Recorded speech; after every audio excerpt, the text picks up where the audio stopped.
এখন এই রজব মাস যখন আসে তখন বিভিন্ন জায়গা থেকে ফোন আসে যে হুজুর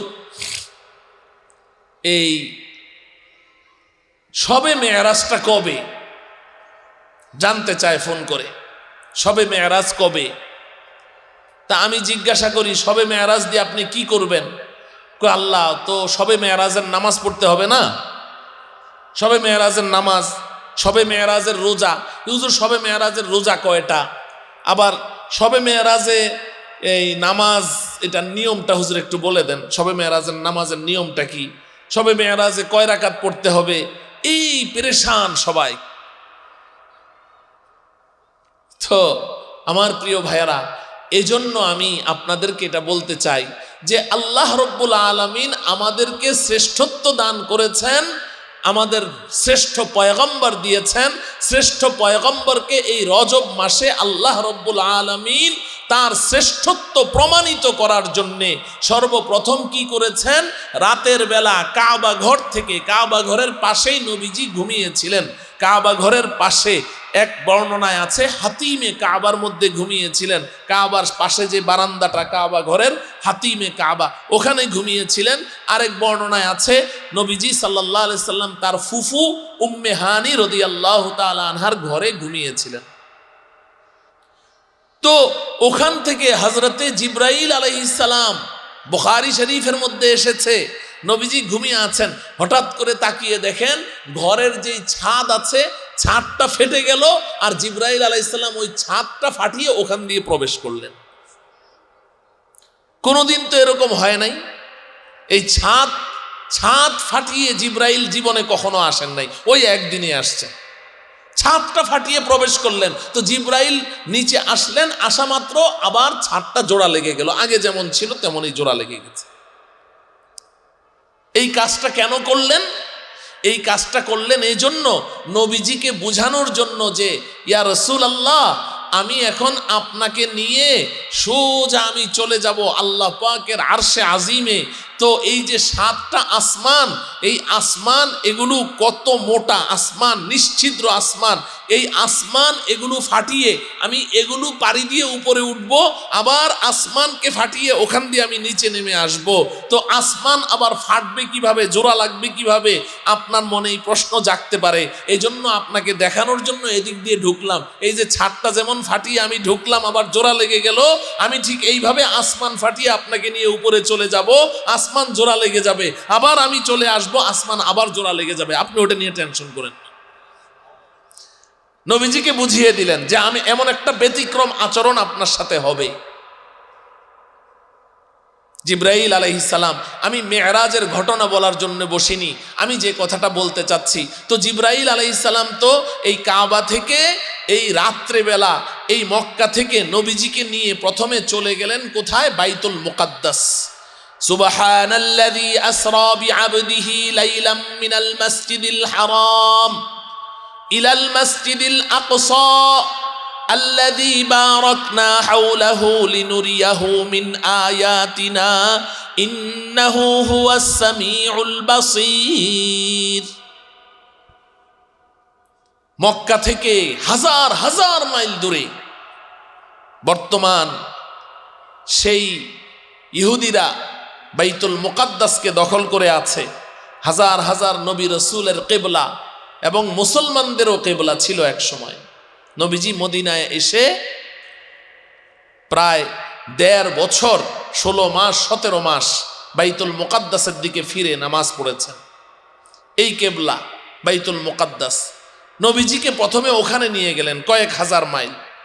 আর বাইতুল মুকাদ্দাসে আল্লাহ রব্বুল আলামিন আদম আলাইহিস সালাম থেকে নিয়ে ঈসা পয়গম্বর পর্যন্ত এই যে ১.৫ লক্ষ কিংবা ২.৫ লক্ষ নবী রাসূল, তাদের সবাইকে আল্লাহ পাক বাইতুল মুকাদ্দাসে সারিবদ্ধভাবে আগের থেকে লাইন ধরে দাঁড় করিয়ে রেখেছেন নবীজিকে রিসিভ করার জন্য। সব নবী রাসূলকে নিয়ে এসেছে। নবীজি নিজে বললেন যে আমি ওখানে গিয়ে দেখি সব নবী রাসূল সবাই ওখানে উপস্থিত। নবীজিকে তারা ইস্তেকবাল করলো, রিসিভ করলো। এরপর বাইতুল মুকাদ্দাসে নবীজি সহ সমস্ত নবী রসুলগণকে নিয়ে নবীজি 2 রাকাত নামাজ পড়লেন। এখন সবাই কাতার সোজা করে দাঁড়িয়েছে, নামাজে ইমামতি কে করবে? সবাই একজন আরেকজনের দিকে তাকায়, একজন আরেকজনের দিকে তাকায়, যায় নামাজে কে যাবে?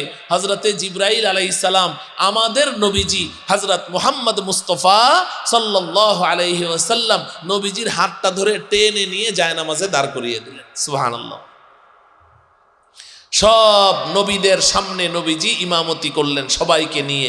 সমস্ত নবী রসুলগণ আমাদের নবীজির পিছনে নবীজির ইক্তেদা করে তারা 2 রাকাত নামাজ পড়লেন। আল্লাহ পাক গোটা পৃথিবীবাসীকে দেখিয়ে দিলেন যে আমার বন্ধু হযরত মুহাম্মদ মুস্তাফা সাল্লাল্লাহু আলাইহি সাল্লাম, তাকেই আমি শ্রেষ্ঠত্ব দান করেছি, সমস্ত নবীদের ইমাম বানিয়ে আমি দুনিয়াতে পাঠিয়েছি। এটা প্রমাণ করার জন্য ওই দিন আল্লাহ পাক এই ঘটনা ঘটিয়েছে। ও আমার প্রিয় ভাইয়েরা, সেখান থেকে জিবরাইল আলাইহিস সালাম আমাদের নবীজিকে নিয়ে গেলেন 7 আসমান পাড়ি দিয়ে, সিদরাতুল মুনতাহা পাড়ি দিয়ে আরশে আজিমে। এই আসমান কোথায়, 7 আসমান কোথায়, সিদরাতুল মুনতাহা কোথায়, আরশে আজিম কোথায়, এটার বর্ণনা দিতে গেলে কমপক্ষে 1 ঘন্টা সময় বলতে হবে আপনাদেরকে যে আছে কোথায়। এত লম্বা সময় কথা বলার সুযোগ তো আমার নেই, অন্য সময় ইনশাআল্লাহ বলবো। তো হযরতে জিবরাইল আলাইহিস সালাম নবীজিকে নিয়ে যখন আসমানে উঠছেন, প্রথম আসমানে গেলেন। প্রথম আসমানের দারোয়ান ফেরেশতা জিজ্ঞাসা করলেন, মান মাই, আমার সাথে কে, আপনি কে? হযরতে জিবরাইল বললেন, আনা জিবরাইল, আমি জিবরাইল। ওমাম মাক, আপনার সাথে ওই লোকটাকে?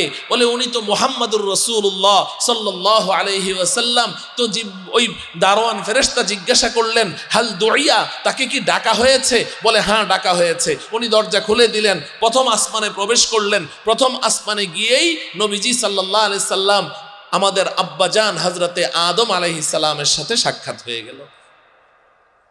এরপরে আবার দ্বিতীয় আসমানে ওইভাবেই দ্বিতীয় আসমানে উঠলেন, ওখানে হযরতে ঈসা আলাইহিস সালামের সাথে সাক্ষাৎ হয়ে গেল। এরপরে তৃতীয় আসমানে গেলেন, সেখানে হযরতে ইউনুস আলাইহিস সালামের সাথে সাক্ষাৎ হলো। এরপরে চতুর্থ আসমানে গেলেন, সেখানে হযরতে ইদ্রিস আলাইহিস সালামের সাথে সাক্ষাৎ হলো। এরপরে পঞ্চম আসমানে গেলেন, সেখানে হযরতে হারুন আলাইহিস সালামের সাথে সাক্ষাৎ হলো। ষষ্ঠ আসমানে গেলেন, সেখানে হযরতে মূসা আলাইহিস সালামের সাথে সাক্ষাৎ হলো। সপ্তম আসমানে উঠলেন, সেখানে হযরতে ইব্রাহিম আলাইহিস সালামের সাথে সাক্ষাৎ হয়ে গেল। এক এক আসমানে এক এক পয়গম্বরের সাথে সাক্ষাৎ হলো, দেখা সাক্ষাৎ হলো, কথাবার্তা হলো, কুশল বিনিময় হলো, সালাম কালাম হলো। এইভাবে 7 আসমান পাড়ি দিয়ে এরপরে সিদরাতুল মুনতাহা। কোথায় সিদরাতুল মুনতাহা? কোথায় যে সিদরাতুল মুনতাহা আল্লাহ পাক ভালো জানেন। সেই সিদরাতুল মুনতাহা পর্যন্ত চলে গেলেন। সিদরাতুল মুনতাহায় যাওয়ার পরে এবার হযরতে জিবরাইল আলাইহিস সালাম আর সামনে যেতে রাজি হয় না, আর উপরে যেতে রাজি হয় না। নবীজি বললেন, ভাই জিবরাইল, ব্যাপার কি? একসাথে আসলাম, সমস্যাটা কি? চলেন একসাথে যাই আরশে আজিমে। হযরতে জিবরাইল আলাইহিস সালাম বললেন, ইয়া রাসূলুল্লাহ, আমার তো পারমিশন এই পর্যন্তই, এই সিদরাতুল মুনতাহার উপরে যাওয়ার কোনো পারমিশন তো আমার নেই। এখান থেকে আপনাকে একাই যেতে হবে আরশে আজিমে, একাই যেতে হবে। আল্লাহ, কবি শেখ সাদি, পারস্য কবি শেখ সাদি রহমতুল্লাহি আলাই আমাদের নবীজির এই মেরাজের সফরটাকে এত চমৎকার করে একটা কবিতার মধ্যে তিনি নিয়ে এসেছেন। শাবে বার নিশাস্তাজ ফালাক বার গুজাশত, বাতম কিনো জাহাজ মালাক বার গুজাশত, चुना गर्म दरती है कुर्बत बुरंद के दर सिदरा जिबरील अज़ुबाज मंद बदू गुफ्ते सालारे बैतुल हरम के आय हामिले वाही बरतर परम चुदर दोस्ती मुखलिसम याफती इनानम जे सुहबत चेरा ताफती बगुफ्ता फरातर मजालम नमंद बमंदम के नीरो ये बालम नमंद अगर एक सरे अगर एक मुए अगर एक सरे मुँह ये बरतर परम अगर एक सरे मुँह ये बरतर परम फरूगे तजल्ली बसूजद परम। शेख सादी रहमतुल्लाह अलैहि এই কবিতার মধ্যে পুরা মেরাজের সফর, যে নবীজি সাল্লাল্লাহু আলাইহি সাল্লাম চলছেন হযরতে জিবরিল আলাইহিস সালামকে সাথে নিয়ে যখন নাকি সিদরাতুল মুনতাহায় গেলেন, এখন নবীজি দেখেন জিবরাইল আলাইহিস সালাম পিছনে পড়ে আছে। তো নবীজি সাল্লাল্লাহু আলাইহি ওয়াসাল্লাম জিবরাইলকে লক্ষ্য করে বললেন, বাদু গুফতে সালারে বাইতুল হারাম কে আয় হামিলে ওয়াহি বরতর পরম চুদর দোস্তি মুখলিসম ইয়াফতি এনানম জে সুহবত চেরা তাফতি। ও বন্ধু জিবরাইল, দুনিয়া থেকে জমিন থেকে একসাথে ভ্রমণ করলাম দুই বন্ধুতে মিলে, পথে কি আমার থেকে এমন কোনো আচরণ প্রকাশ পেয়েছে যে আপনি আমার উপরে মনে কষ্ট পেয়েছেন? কেন পিছনে পড়ে আছেন? আসেন না, আমার হাত কেন ছেড়ে দিয়েছেন? আসেন না একসাথে যাই। তো হযরতে জিবরাইল আলাইহিস সালাম জবাব দিচ্ছেন, না ইয়া রাসূলুল্লাহ, এটা কেমন কথা? আপনি আমার সাথে কোনো আচরণ এমন করবেন আমি মনে কষ্ট পাবো, এটা কোনো হয় নাকি? আসল কাহিনী হলো বাগুফতা ফারাতার মাজালাম নামন্দ বামান্দম কে নিরোয়ে বালাম নামন্দ। ও আল্লাহর রাসূল, আপনি আপনার বন্ধুর সাথে সাক্ষাৎ করতে যাচ্ছেন, তো এত দ্রুত গতিতে আপনি চলছেন, আমি জিবরাইল আপনার সাথে দৌড়ে পারছি না, ক্লান্ত হয়ে গেছি। বামান্দম কে নিরোয়ে বালাম নামন্দ, আমি আর পারছি না, ক্লান্ত হয়ে গেছি। আর আরেকটা কারণ আছে, সেটা কি? আগার ইকসারে মুয়ে বরতর পরম ফরুগে তাজাল্লি বসুজদ পরম। ও আল্লাহর রাসূল, কাহিনী তো আরেকটা। বলি কি? বলে আমার তো এই পর্যন্তই পারমিশন আছে, সিদরাতুল মুনতাহার উপরে যাওয়ার আমার পারমিশন নাই। এখন যদি আমি সিদরাতুল মুনতাহা থেকে এক চুল পরিমাণ আগে বাড়ি, আল্লাহ পাকের নূরের তাজাল্লি আমার 600 ডানাকে জ্বালিয়ে পুড়িয়ে ভস্ম করে দিবে। আমি সহ্য করতে পারবো না, আমি সহ্য করতে পারবো না। আচ্ছা, এখানে এসে আপনাদেরকে একটা প্রশ্ন করি। হযরতে জিবরাইল আলাইহিস সালাম তো ফেরেশতা না? ফেরেশতাদেরকে আল্লাহ পাক কি দিয়ে তৈরি করেছেন? কথা বলে না। নূরের তৈরি। ফেরেশতারা কিসের তৈরি জানেন না? ফেরেশতারা কিসের তৈরি? জিন কিসের তৈরি? আগুনের তৈরি। মানুষ কিসের তৈরি? মাটির তৈরি, তাই না? জিন আগুনের তৈরি, ফেরেশতা নূরের তৈরি, মানুষ। আচ্ছা, তো এই জিন, ফেরেশতা আর মানুষ কয়টা জাতি হলো? 3টা। আগুনের তৈরি জিন, নূরের তৈরি ফেরেশতা, মাটির তৈরি মানুষ। বলেন তো এই 3 জাতির মধ্যে শ্রেষ্ঠ কে? মানুষ। শ্রেষ্ঠ কে জানেন তো? এটা শ্রেষ্ঠ কে? মানুষ। কোরআনে আল্লাহ বলেছেন, ওয়ালাকাদ কাররামনা বানি আদম, আমি বানি আদমকে সর্বশ্রেষ্ঠ করে আমি সৃষ্টি করেছি, আমরা সবচেয়ে শ্রেষ্ঠ। তা এখন আদম মাটির তৈরি, আদম কিসের তৈরি? মাটির তৈরি। মানুষ মাটির তৈরি, ফেরেশতা নূরের তৈরি। এখন আমাদের দেশের কিছু মানুষ, এদের নামাজ নাই, রোজা নাই, হজ নাই, যাকাত নাই, কোরআন নাই, কিতাব নাই, এদেরকে যখন নাকি আমরা নামাজের দাওয়াত দেই, আমরা যখন রোজা রাখার দাওয়াত দেই, দিন শরীয়তের দাওয়াত দেই, এরা কয় যে আগে কোন রসুল কিসের তৈরি, নূরের তৈরি না মাটির তৈরি? এটা নিয়ে তারা ব্যস্ত, নামাজ পড়বে না, কিন্তু রসুল কিসের তৈরি এটা নিয়ে গবেষণায় ব্যস্ত। এমন মানুষ সমাজের মধ্যে আছে না নাই? যেই মানুষগুলো নামাজ রোজা নাই, নামাজ রোজা পড়ে না, নামাজ রোজা করে না। আচ্ছা ভাই, রসুল কিসের তৈরি এই প্রশ্ন কি কবরে আল্লাহ আমাকে করবেন? কবরে যে 3টা সুয়াল আছে তার মধ্যে কি একটা সুয়াল হবে, আই বল রসুলকে আমি কি দিয়ে তৈরি করেছি, এটা বলবে নাকি? তো তাইলে এটা নিয়ে আপনি এত ব্যস্ত কেন? কি কারণে ব্যস্ত? শয়তান ব্যস্ত করে রেখেছে, ঠিক কিনা বলেন? তো এখন রসুল, আপনি ওই মানুষগুলোর দাবি কি? কয় যে রসুল নূরের তৈরি, এটা বলে না? ওরা কি বলে? এখন এখানে এসে আমি একটা ছোট্ট প্রশ্ন করি, আমি এই বিষয়ে কোনো কথা বলবো না, একটা ছোট্ট প্রশ্ন হলো, রসুলকে যদি আপনি নূরের তৈরি বলেন, তো জিবরাইল উনিও কিসের তৈরি? নূরের তৈরি না? তো যদি দুজনেই নূরের তৈরি হয়, রসুলও নূরের তৈরি, জিবরাইলও নূরের তৈরি, তাইলে সিদরাতুল মুনতাহায় যাওয়ার পরে জিবরাইল তো আরশে আজিম পর্যন্ত যেতে পারলো না, উনি বললেন যে আমি 1 চুল পরিমাণ সামনে বাড়লে আমাকে একদম জ্বালিয়ে পুড়িয়ে ভস্ম করে দিবে, কিন্তু নবীজি গিয়েছেন কি যাননি? কথা বলে না। তো দুইজনে যদি নূরের তৈরি হয় তাইলে নবীজি যাইতে পারলেন, জিবরাইল যাইতে পারলেন না কেন? আমার কথা বুঝে আসে? তাইলে বোঝা গেল দুইজনের মধ্যে পার্থক্য আছে না নাই? এটা আল্লাহ আমাদেরকে বুঝার তৌফিক দান করো। মোহতারাম হাজরিন, নবীজি চলে গেলেন আরশে আজিমে। আরশে আজিমে চলে যাওয়ার পরে আল্লাহ পাকের সাথে নবীজির কথাবার্তা হলো। নবীজি গেলেন বন্ধুর বাড়িতে। বন্ধুর বাড়িতে বন্ধু বেড়াতে গেলে কিছু হাদিয়া নিয়ে যাওয়া লাগে না? তো নবীজি কি হাদিয়া নিয়ে গেলেন? নবীজি গিয়েই বললেন, আত্তাহিয়াতু লিল্লাহি ওয়াস সালাওয়াতু ওয়াত তাইয়্যিবাত। ও আল্লাহ, আমি আপনার জন্য আর কি নিয়ে আসব? আমার জীবনের সমস্ত প্রশংসা, আত্তাহিয়াত, আমার জীবনের যত প্রশংসা আছে সমস্ত প্রশংসা আজকে আমি আপনার জন্য উৎসর্গ করলাম। ওয়াসসালাওয়াত, এবং আমার যত নামাজ, এখানে ইশারা হলো আমার যত শারীরিক ইবাদত আছে, ওয়াত-তাইয়্যিবাত, এবং আর্থিক ইবাদত আছে, আমার জীবনের সমস্ত প্রশংসা, আমার জীবনের সমস্ত শারীরিক ইবাদত, আমার জীবনের সমস্ত আর্থিক ইবাদত আমি সবগুলো আজকে আপনার জন্য হাদিয়া নিয়ে এসেছি। তা এখন বন্ধু তো হাদিয়া নিয়ে আসলো, এখন বন্ধুর বাড়িতে, যেই বন্ধুর বাড়িতে আসলো ওই বন্ধু আবার উল্টা হাদিয়া দেওয়া লাগে না? লাগে কি লাগে না? হ্যাঁ, আপনারা তো মাইন্ড করেন, আমাদের অবস্থা কি জানি তো না কিচ্ছুই। এখন সুন্নতের উপরে আমল করলে আবার মাইন্ড করে। সুন্নত কি জানেন? নবীজি সাল্লাল্লাহু আলাইহি ওয়াসাল্লামের সুন্নাহ ছিল, কেউ যদি নবীজিকে কোনো কিছু হাদিয়া দিত, সাথে সাথে নবীজি তাকে কিছু হাদিয়া দিয়ে দিত।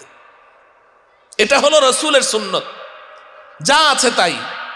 আপনি আমাকে একটা কলম হাদিয়া দিয়েছেন, এখন আমার কাছে কিচ্ছু নাই, তো আমি একটা কি করলাম, পকেটে হাত দিয়ে একটা আতরের শিশি আছে, ওইটাই দিয়ে দিলাম। এখন আমরা যদি এরকম সাথে সাথে কিছু দেই, কয় ভাই বিনিময়ে দিলেন নাকি, মাইন্ড করে, জানে না তো কিচ্ছু। এটাই হলো সুন্নত, সাথে সাথে তাকে কিছু হাদিয়া দেওয়া। এমনকি নবীজির কাছে যদি কিছু না থাকতো তাহলে নবীজি বলতেন জাযাকাল্লাহু খায়রান, যে আমি তো তোমাকে আর বিনিময়ে কিছু দিতে পারলাম না, তো আল্লাহ তোমাকে আর উত্তম বিনিময় দান করো। কিছু দিতে না পারলে এটা বলে দিত, এটা সুন্নত। তো এখন আল্লাহ পাকের কাছে নবীজি হাদিয়া নিয়ে গেলেন, আত্তাহিয়াতু লিল্লাহি ওয়াস সালাওয়াতু ওয়াত তাইয়্যিবাত, হাদিয়া দিলেন। জীবনের সব প্রশংসা আপনাকে দিয়ে দিলাম, সমস্ত শারীরিক ইবাদত আপনাকে দিয়ে দিলাম, সমস্ত আর্থিক ইবাদত আপনাকে দিয়ে দিলাম। এবার আল্লাহ পাক কি দিলেন? তো আল্লাহ পাক বলেন, আসসালামু আলাইকা আইয়ুহান নাবিয়্যু ওয়া রাহমাতুল্লাহি ওয়া বারাকাতুহু। পড়েন না এটা নামাজের মধ্যে? আল্লাহ পাক বলেন, ও বন্ধু, আমি এখন আপনাকে কি হাদিয়া দিব? আসসালামু আলাইকা, আমার পক্ষ থেকে সমস্ত শান্তি আপনার উপরে বর্ষিত হোক।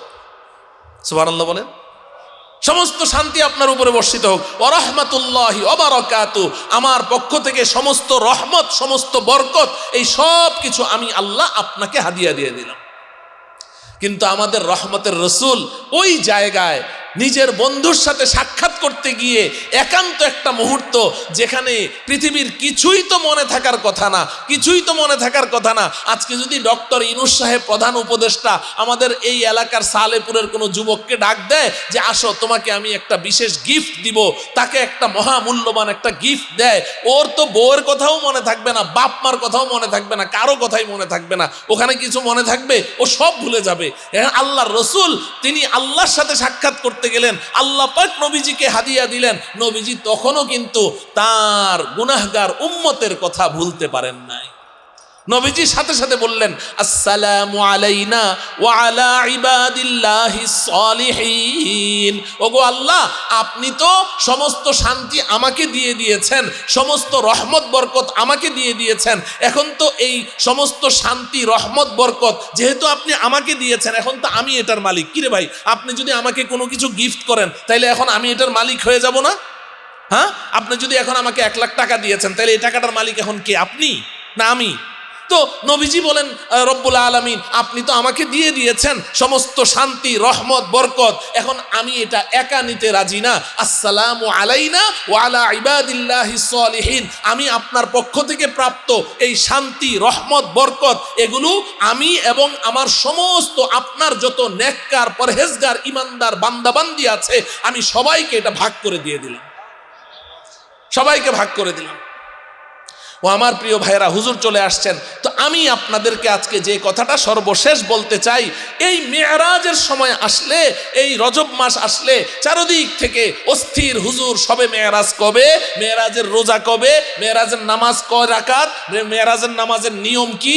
এর উত্তরটা কি জানেন? উত্তর হলো সবে মেরাজের নির্দিষ্ট কোনো তারিখ নাই। কবে যে মেরাজ হয়েছে এটা ঐতিহাসিকদের মধ্যে হাজারো দ্বিমত রয়েছে, হাজারো দ্বিমত। সুনির্দিষ্টভাবে কেউ বলতে পারে না কবে সবে মেরাজ হয়েছে, এটা নিয়ে 10 কথা আছে। আর 2 নম্বর হলো সবে মেরাজের এক্সট্রা বিশেষ কোনো রোজা নাই, সবে মেরাজের বিশেষ কোনো নামাজও নাই। সবে মেরাজের নামাজটা কি? সবে মেরাজের একটা নামাজ আছে, এটা বলে কথা শেষ করে দিচ্ছি।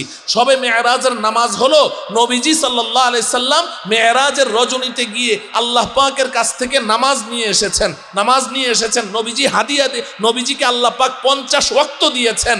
এরপরে মুসা আলাইহিস সালামের অনুরোধে নবীজি বারবার ফেরত গিয়েছেন, 5 ওয়াক্ত কমাতে সর্বশেষ আল্লাহ পাক নবীজিকে 5 ওয়াক্ত দিয়েছেন। 50 থেকে 5-এ নিয়ে এসেছেন। 5-এ এনে আল্লাহ পাক বললেন, আমি আল্লাহ যেটা বলি তার মধ্যে কোনো পরিবর্তন আসে না।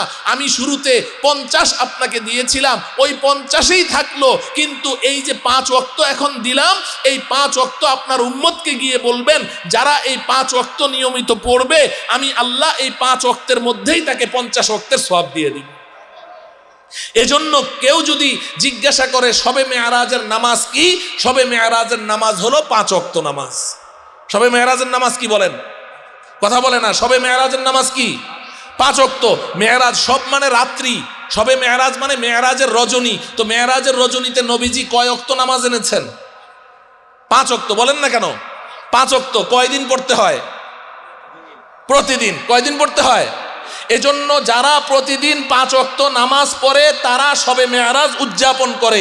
আর যারা জীবনে নামাজ নাই, রোজা নাই, হজ নাই, জাকাত নাই, সবে মেরাজ আসলে নামাজ পড়ে, এরা সবে মেরাজ পালন করে না, এরা শয়তানের অনুসারী। এরা কার অনুসারী? শয়তানের অনুসারী। সবে মেরাজের নামাজ সারা বছর প্রতিদিন, যতদিন হায়াত আছে ততদিন দৈনন্দিন যারা 5 ওয়াক্ত নামাজ পড়বে তারাই প্রকৃত অর্থে রসুলের আশেক, রসুলের প্রেমিক, এবং তারাই সবে মেরাজের নামাজ আদায় করছে।